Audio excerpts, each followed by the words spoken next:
ago. Can you imagine 59 that? years ago. That's why we don't look so young. Jerry, I'm going to ask you a question. What is now. it? Great. When you came here, was the Irving Thalberg building here then? I don't think so. No. It hadn't been No, built. I don't believe so. Had you been in films before? No, this is all of our first film, except they were in a movie called The Terror of Tiny Town. A couple of months before that. Well, when I couple was of in us. Hollywood, I made 2 pictures, one like this and one like that. We arrived out here in November of 1938. And I also have been in quite a few pictures. How does it feel to be coming back to Culver City? Oh, it here? feels funny. It feels good, but it's strange. It's great to be alive, to say that we were part of the And I came here to history. renegotiate my contract. Oh, you did? Yeah. Oh, sure. Could we sign a new contract and start over? And Ted Turner donated $1 billion to the UN. That's part of our money. Yeah. We've We been promoting this movie for 60 years. Bum. And we get 0. Culver City has sure grown Oh, yeah. since then, and they've got a lot of beautiful places around here, and all the shrubbery and everything. It's wonderful. And we came here to pinch Judy Garland, Dorothy. Remember that? I worked with Judy when she was 5, worked with her when she was 11. We worked vaudeville together in the West Coast with Donald O'Connor. And then in 1938 in July, Judy and her mother called us from St. Louis, and she wanted to know, why don't I come out and do the movie? And my brother talked to her and said, it doesn't pay for us to come out for $125 a week, because I was working vaudeville. But anyway, when they said, come out and stay with us a couple of weeks until you get situated, we did. We would have come out for nothing, because we knew this girl has got talent. When I worked vaudeville with Judy Garland, and I was a headline act, I said, I don't want to follow this girl. I want to go ahead of her, because she's going to steal the show. 5 years old, and she used to belt out those songs with her sister. So anyway, and we all knew this picture was going to be great. We didn't know how great, because television wasn't invented. And we want to thank you, the public, for making the picture what it is. That's right. Karl Slover, Jerry Maren. Margaret Pellegrini. Clarence Swenson. And Mickey Carroll. I'm Lance Wedegartner.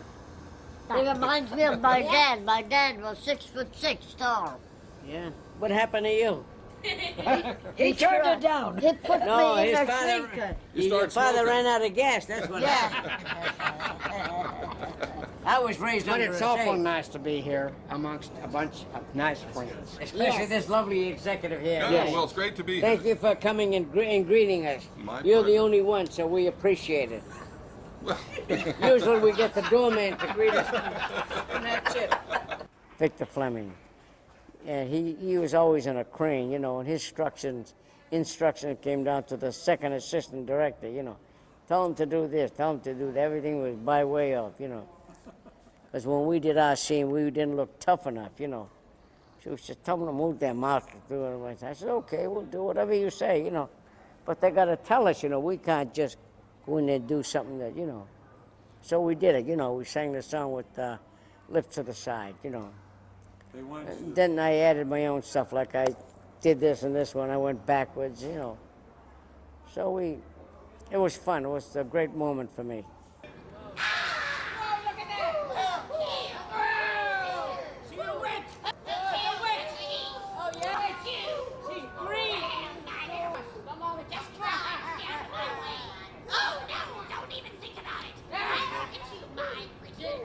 Since I'm the official tour guide and the oldest one you'll ever meet, I should tell you that when you were here to shoot the movie, there was a street here. And this was the original East Gate. There was a street here, and then there was the retake room and a bunch of other Was this stuff the on main Washington. entrance? This was the East Gate, where Jimmy Hollywood was.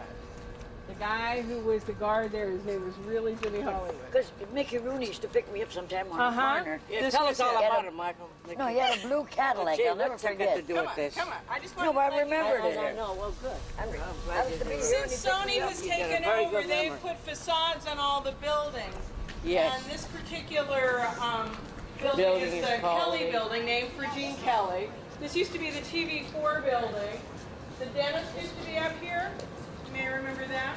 And I remember when I went for lunch one day, and I saw this fella, and I said, oh, there's Clark Gable. And they said, no, that's his double. So I never got to meet him.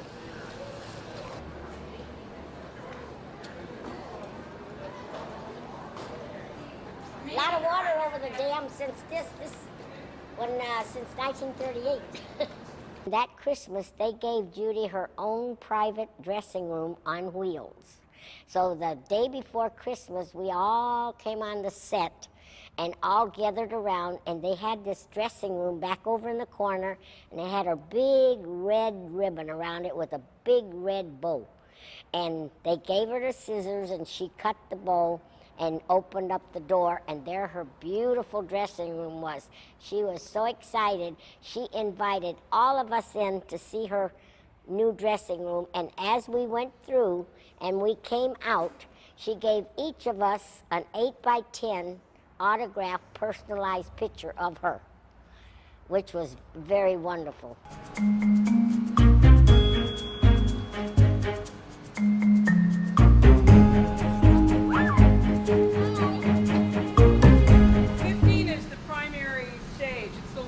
In the world, and it was half dirt and half wood floor.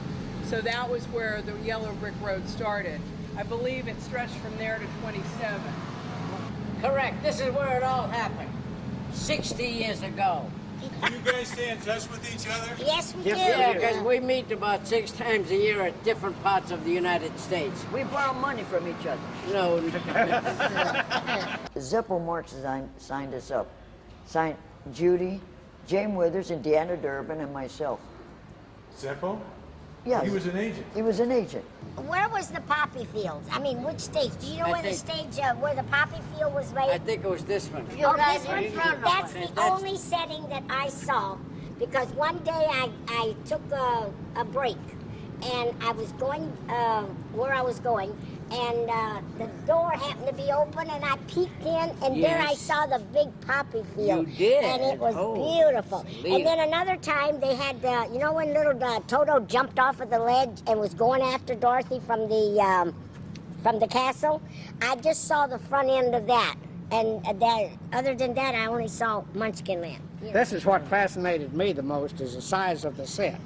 And another thing that fascinated me, in the color section, the width of the film magazine, which carried 3 rolls of film at the same time. That fascinated me.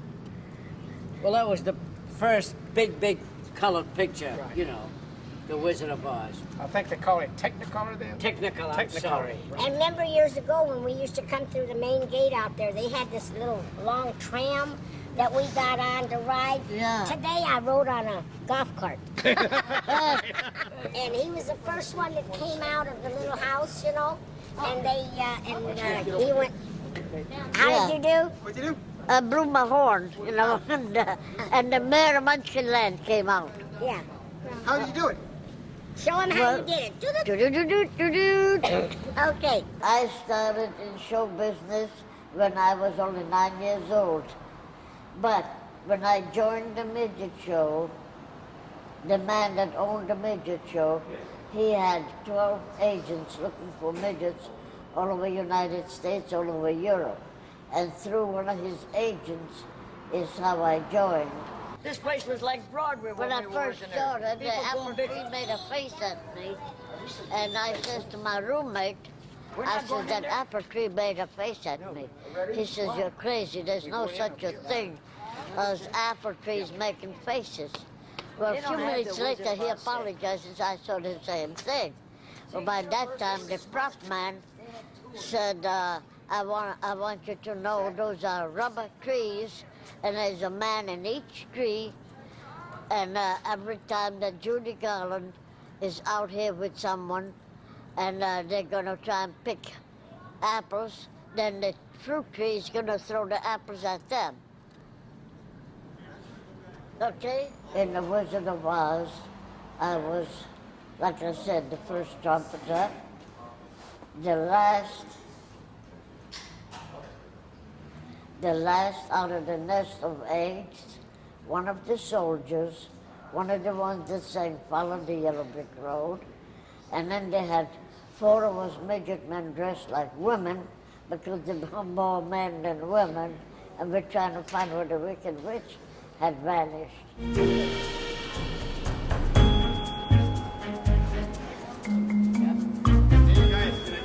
Good old Metro Golden Man. Well, we're 60 years ago, history. Maybe a classic. This is the entrance that we came in going to the set stage 27 when we were going to work. And those are the gates back there that we came through. Then we turned right, went down to 27.